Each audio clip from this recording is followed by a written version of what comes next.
عمالقة ديال الثقافة المغربية من أجيال متعددة جميع الميادين. المغرب يفقد الرجال والرجالات الكبار.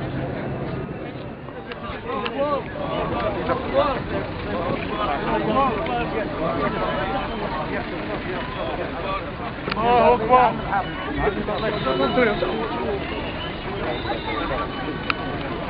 شوف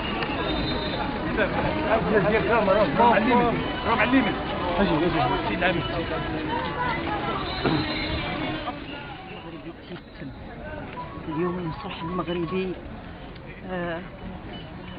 بكل صراحة أصبح يتيما، لأن الطيب الصديقي لا يعوض.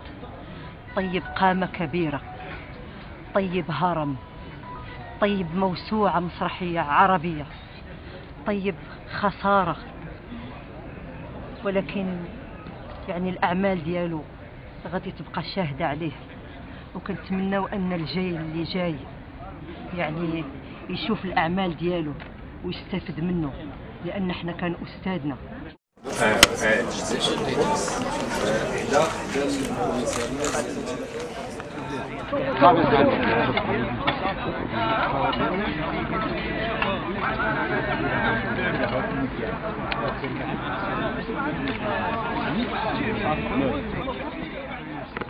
صراحة معلمة كبيرة، ولا أظن غادي يكون الثاني ديالو.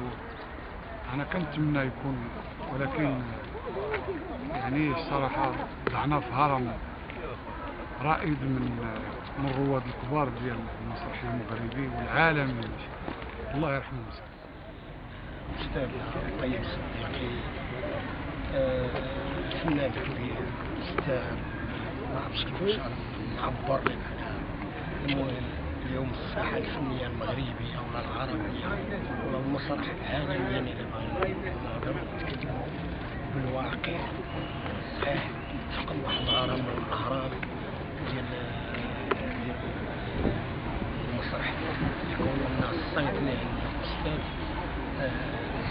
داخل المغرب ولا خارج المغرب حتى عالميا عنده واحد القيمة وعنده واحد الاحترام وعنده واحد التقدير كبير. بالنسبة للساحة العربية